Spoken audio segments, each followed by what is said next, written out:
Satışda olan nömrə 1 çörək zavoduna məxsus maffin şirniyyatlarını Kiyev basıb. Bir xəbər media xəbər verir ki, sosial şəbəkələrdə yayılan görüntülərdən də məlum olur ki, məhsulun üzərində son istifadə tarixinin bitməsinə hələ vaxt qalsa da, şirniyyatlar istifadəyə yararsız vəziyyətə düşüb.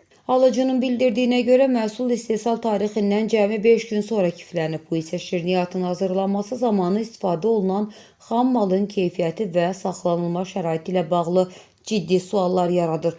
Qeyd edək ki, məhsulun üzərində göstərilən istifadə müddəti keçməyibsə, məsuliyyət birbaşa istehsalçının üzərinə düşür.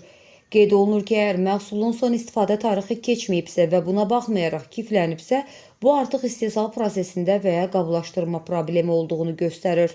Məsələ ilə bağlı nömrə 1 çörək zavodunun mövqeyini işıqlandırmağa hazırıq. Qeyd edək ki, nömrə 1 çörək zavodu Xəzri TN MMC-yə məxsusdur. MMC-nin direktoru isə İlkin Şabanovdur.